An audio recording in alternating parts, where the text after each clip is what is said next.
एक नहीं, दो नहीं, तीन नहीं, बल्कि अब तैयारी सैकड़ों एफआईआर की है। सैकड़ों एफआईआर मोदी जी के उस चेले के ऊपर जिस चेले ने अब राहुल गांधी को लेकर बदतमीजी की सारी सीमाएं पार कर दी हैं। जब तक वो कोर्ट में केसेस कर रहा था, उसकी याचिकाएं खारिज हो रही थी, उसके बाद भी वो ड्यूल सिटीजनशिप के मामले को च्युइंगम की तरह खींच रहा था, तब तक कांग्रेस ने कोई एक्शन नहीं लिया। लेकिन अब उसने बदतमीजी की वो सीमाएं पार की हैं कि पूछिए मत। बीते कुछ दिनों से लगातार ऊल जुलूल ट्वीट्स, भारतीय जनता पार्टी के द्वारा फैलाए जाने वाले व्हाट्सएप यूनिवर्सिटी के उन ज्ञान को लेकर, उस नॉलेज को लेकर जिसमें राहुल गांधी को बार बार बदनाम करने की साजिशें रची जाती हैं, उनको अब वो ट्विटर पे डाल रहा है। जबकि इन सब के दरमियान विघ्नेश सिसिर का काला चिट्ठा खुल करके सबके सामने आ चुका है। यह व्यक्ति खुद 13 करोड़ के घोटाले का मास्टरमाइंड रहा है, और मास्टरमाइंड रहा नहीं है, केस अभी चल ही रहा है। डिस्चार्ज करने की एप्लीकेशन दी थी, जज साहब ने उससे मना कर दिया। 2025 में जेल गया था और अभी जमानत पे बाहर है। तो अब कांग्रेस क्या करने जा रही है एस विघ्नेश सिसिर के साथ, और आखिरकार एस विघ्नेश कैसे अब इस बात पर अफसोस करता नजर आएगा कि उसने राहुल गांधी से इस हद तक पंगा क्यों लिया, सिर्फ और सिर्फ थोड़ी सी सिक्योरिटी के लिए। सारी बातें जरा विस्तार से करेंगे। नमस्कार, मैं स्वप्निल और आप मुद्दा देख रहे हैं। दोस्तों, आगे बढ़ें उससे पहले वही छोटी सी अपील। मुद्दा इन दिनों एक गंभीर आर्थिक संकट से जूझ रहा है। एक तरफ जहां हमारे मेन बैंक अकाउंट्स बीते लंबे समय से फ्रीज चल रहे हैं, तो दूसरी तरफ हमारे 2.5 साल पुराने चैनल को हमसे लंबे समय तक छीन कर रखा गया था। ऐसे में डे टू डे ऑपरेशंस में मुद्दा को काफी मुश्किलों का सामना करना पड़ता है। लिहाजा आपसे गुजारिश है, यदि आप चाहें तो स्क्रीन पर दिख रहे क्यूआर कोड या फिर के नीचे दिख रहे यूपीआई नंबर्स के जरिए मुद्दा की छोटी छोटी मदद जरूर कीजिएगा, ताकि हमारी बेबाकी यूं ही बरकरार रहे। अब आगे बढ़ते हैं। दोस्तों, बीते कुछ दिनों से मैं लगातार कांग्रेस के कई लोगों से बात कर रहा था, समझने की कोशिश कर रहा था, कुछ लोगों से मुलाकात भी की, और बात तो मैंने कर्नाटक के भी कांग्रेस सरकार में बैठे कुछ लोगों से करी। मैं सिर्फ यह जानना चाह रहा था, यह समझना चाह रहा था कि एक व्यक्ति जो कांग्रेस के निर्विवाद रूप से सबसे बड़े नेता और देश के नेता प्रतिपक्ष, देश के लीडर ऑफ अपोजिशन, उनके ऊपर इस तरीके के मनगढ़ंत आरोप लगा रहा है। और किस तरीके के आरोप? वही आरोप जो तमाम मर्यादाओं को तार तार करते हुए भारतीय जनता पार्टी के अनपढ़ लोग व्हाट्सएप यूनिवर्सिटी पे चलाते हैं। यानी कि राहुल गांधी की शादी हो चुकी है, राहुल गांधी की कई पत्नियां हैं, राहुल गांधी के पास अघोषित रूप से इतनी की संपत्ति है, राहुल गांधी की हर महीने 2000 करोड़ की इनकम होती है, राहुल गांधी संपत्ति छिपाते हैं, राहुल गांधी विदेशों में जाते हैं तो ये करते हैं, वो करते हैं, ना जाने क्या क्या करते हैं। इस तरीके के आरोप वो खुलेआम लगा रहा है। अब मैं ये जानना चाह रहा था कि जब एस विघ्नेश सिसिर ये सब कुछ कर रहा है, तो फिर कांग्रेस कोई एक्शन क्यों नहीं ले रही? कांग्रेस के तमाम नेता कोई एक्शन क्यों नहीं ले रहे? भाई, आज की तारीख में आपकी 3 राज्यों में तो सरकार है ना। आपके पास कर्नाटक में सरकार है, हिमाचल प्रदेश में सरकार है, तेलंगाना में सरकार है। अब खुल करके कुछ बातें जो मेरे पास आई, जरा उस तरफ चलें, लेकिन उससे पहले आपको याद दिला दें। बीते दिनों मैंने आपको बताया था कि एस विघ्नेश सिसिर कोई और नहीं है, बल्कि एक महाठग है। एक ऐसा ठग जिसने एक विकलांग महिला तक को नहीं बख्शा था। एक विकलांग महिला से भी 3 करोड़ 36 लाख रुपए की ठगी करी, और तकरीबन 3300 स्क्वायर मीटर की उसकी जमीन पर भी कब्जा कर लिया, घोटाला किया उस विकलांग महिला के साथ। दूसरी तरफ ये इसके ऊपर यह भी आरोप है कि इसने अपनी कई कंपनियों में गबन किया एक कंपनी से, और इसमें इसके पिताजी भी शामिल थे, इसकी माताजी भी शामिल थे। 13 करोड़ का कुल घोटाला है ये, दोनों घोटाले मिला करके। एक घोटाला है इसका तकरीबन 9 करोड़ रुपए का, और दूसरा है 3.5 करोड़ रुपए का। अब एस विघ्नेश शिशिर की ये कुंडली तो सबके सामने आ ही गई है, तो उस तरफ बात करने का कोई फायदा नहीं। लेकिन दूसरी तरफ ये जो कुछ भी कर रहा है, अब कांग्रेस इसको लेकर जिस तरीके से इसके ऊपर हमला करने जा रही है, और ये हमला वो हमला नहीं है जो बार बार ये चीख रहा है, चिल्ला रहा है। आज की तारीख में पता है ट्विटर पे जाके क्या चीखता क्या चिल्लाता है? ये कहता है बार बार मेरी जान को बड़ा खतरा है। ये कहता है कि चूंकि मैं राहुल गांधी से लड़ाई लड़ रहा हूं, राहुल गांधी बड़े ताकतवर नेता हैं, तो अमित शाह जी आप मुझे जेड प्लस कैटेगरी की सिक्योरिटी दीजिए। हर दिन कम से कम 2 बार ये जेड प्लस कैटेगरी की सिक्योरिटी मांगता है, और चूंकि जेड प्लस कैटेगरी की इसको सिक्योरिटी नहीं मिल रही है, न्यायालय के आदेश पर इसको सीआरपीएफ का कवर मिला हुआ है, तो इसको बड़ी बेचैनी है। तो ऐसे में ये कर क्या रहा है, राहुल गांधी के ऊपर उलझुलूर आरोप लगा रहा है। तो अब कांग्रेस क्या करने जा रही है, इसके खिलाफ देश के कोने कोने से अब सैकड़ों एफआईआर दर्ज करने की तैयारी में है कांग्रेस, और खास तौर पर कर्नाटका के अलग अलग इलाकों में, केरल में सरकार बनते ही केरल के अलग अलग इलाकों में, तेलंगाना के अलग अलग इलाकों में, और हिमाचल के अलग अलग इलाकों में। यानी कि टिट फॉर टैट वाली जो कहावत होती है ना, कांग्रेस अब उसको चरितार्थ करने जा रही है, और यह कांग्रेस की मजबूरी है। क्यों है जरा यह समझिए। कांग्रेस आखिरकार कब तक सब्र करे, कब तक संयम बना के रखे?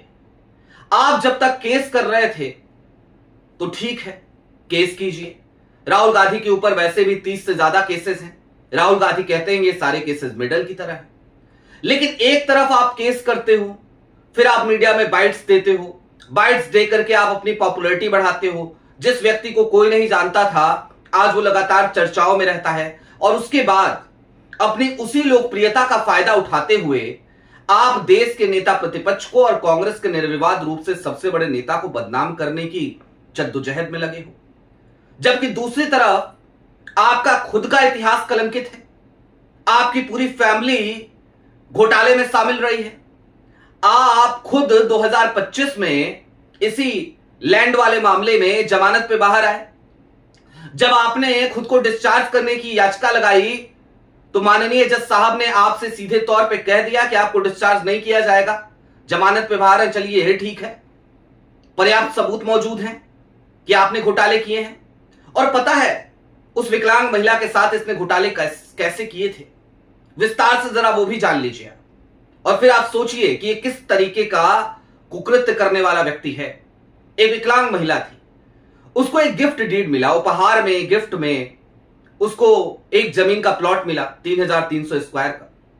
उसे वो जमीन बेचनी थी, उसे जरूरत थी। तो उसने जब ये इच्छा जाहिर करी कि मुझे जमीन बेचनी है, तो इसने यानी कि विघ्नेश ने जाकर के उससे संपर्क किया, अपने एक साथी के साथ, कलिंगा राव। संपर्क किया, सौदा तय किया।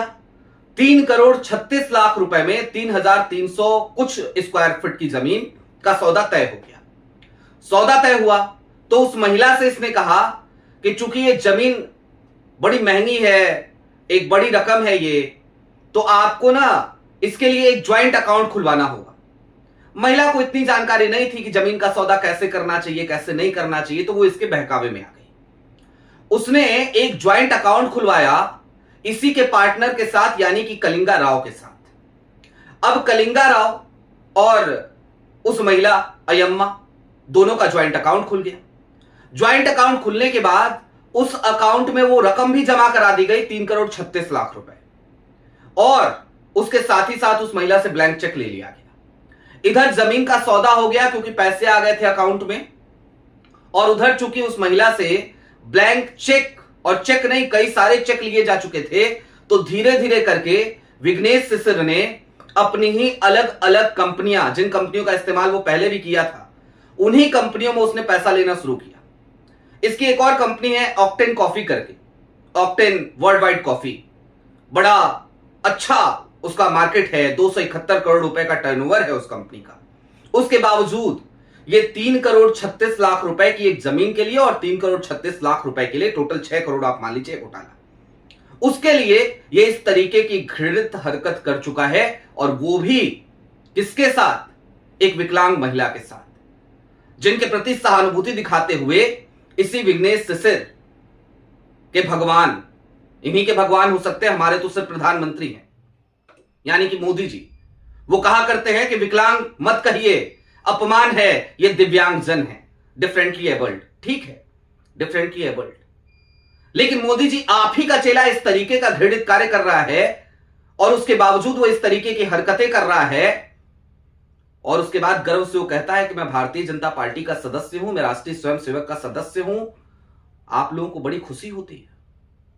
मोदी जी, अगर आपको वाकई में सहानुभूति है डिफरेंटली एबल्ड लोगों से, तो क्या आपको दुख नहीं होता? क्या आपको एस विघ्नेश सिसर से घृणा नहीं होती? क्या आपको नफरत नहीं होती? होनी चाहिए मोदी जी, होनी चाहिए। आपको तो सीधे तौर पर भारतीय जनता पार्टी की इकाई से कहना चाहिए कर्नाटका की कि इस आदमी की सदस्यता खारिज करो, इसे सस्पेंड करो। यह खुद को भाजपा का कार्यकर्ता ना कह सके, लेकिन नहीं, ऐसा नहीं होगा, क्योंकि वो वही तो कर रहा है जो एजेंडा है। आज की तारीख में इस देश में भारतीय जनता पार्टी को बहुत अच्छे से पता है, मोदी जी और शाह साहब सबको अच्छे से पता है कि इस देश में अगर कोई उनके खिलाफ मजबूती से लड़ रहा है तो उस शख्स का नाम है राहुल गांधी। लिहाजा जो व्यक्ति राहुल गांधी को इस हद तक जाकर के बदनाम करे, लिहाजा जो व्यक्ति राहुल गांधी को बार बार डिरेल करने की कोशिश करे, वो व्यक्ति तो आंखों का तारा हो जाएगा। और वही हाल विघ्नेश सिसर के साथ हो भी रहा है। वो आंखों के तारे हैं, सीआरपीएफ की कवर में घूमते हैं, कर्नाटका में रहते हैं, केस आकर के इलाहाबाद हाईकोर्ट की लखनऊ बेंच में करते हैं, 2 बार मुंह की खा चुके हैं, याचिकाएं खारिज हो चुकी हैं, लेकिन उसके बाद भी ये सब कुछ कर रहे हैं। खैर, कहते हैं ना, पाप का घड़ा भरते देर नहीं लगती। तो अब जो जानकारी सोर्सेस के हवाले से मेरे पास आई है, या जिन लोगों से मैंने बातचीत करी है, समझने की कोशिश करी है, उनको कहा भी है मैंने कि भाई ये अब कुछ ज्यादा नहीं हो रहा है, आपको नहीं लगता? क्योंकि निर्विवाद रूप से आपके सबसे बड़े नेता है राहुल गांधी और इस तरीके के आरोप लग रहे हैं, तो निश्चित तौर पर अब कांग्रेस की स्ट्रेटजी यही है। विघ्नेश सिसर को बख्शेगी नहीं कांग्रेस। देश के कोने कोने में एफआईआर दर्ज कराएगी, जेल की काल कोठरी के पीछे विघ्नेश एस सिसर को भेजेगी और एक जगह से छूटेंगे तो दूसरे जगह जेल में जाएंगे। एक जगह से तारीख आज होगी तो उसी दिन पता चलेगा देश के किसी दूसरे कोने में उसी दिन तारीख है। जिस तरीके से राहुल गांधी को परेशान करते हैं ना ये लोग, अब वही हाल एस विघ्नेश सिसर का होने वाला है। लेकिन मामला सिर्फ एस विघ्नेश सिसर तक रुक जाए तो ये ठीक नहीं। मुझे तो लगता है कि कांग्रेस के पास भले सीमित संसाधन हो, लेकिन कांग्रेस को चाहिए कि उन तमाम एजेंडाधारियों को जो लगातार राहुल गांधी को बदनाम करते हैं, उनके साथ भी इसी तरीके का सलूक अब कांग्रेस करना शुरू कर दे तो बेहतर होगा। क्योंकि राहुल गांधी सिर्फ आपके सांसद नहीं है, इस देश की चौथी सबसे बड़ी संवैधानिक पोजीशन वो होल्ड करते हैं। इस देश के नेता प्रतिपक्ष हैं, लीडर ऑफ अपोजिशन है, और निर्विवाद रूप से, मैं बार बार इस शब्द पे जोर दे रहा हूं, निर्विवाद रूप से वो आज की तारीख में कांग्रेस का चेहरा है, कांग्रेस के सबसे बड़े नेता हैं। लिहाजा उनको झूठे मामलों में कॉन्स्पिरेसी थ्योरी के आधार पर, व्हाट्सएप यूनिवर्सिटी के फर्जी ज्ञान के आधार पर यदि कोई इस तरीके का ठग, महाठग, फ्रॉडिया, अंधभक्त बदनाम करने की कोशिश करे तो जिम्मेदारी कांग्रेस के संगठन की है और कांग्रेस की उन तमाम सरकारों की है कि वो उसे काउंटर करें, और सिर्फ काउंटर ना करें बल्कि उसे, उस व्यक्ति को उसकी सही जगह पर पहुंचाने का काम करें।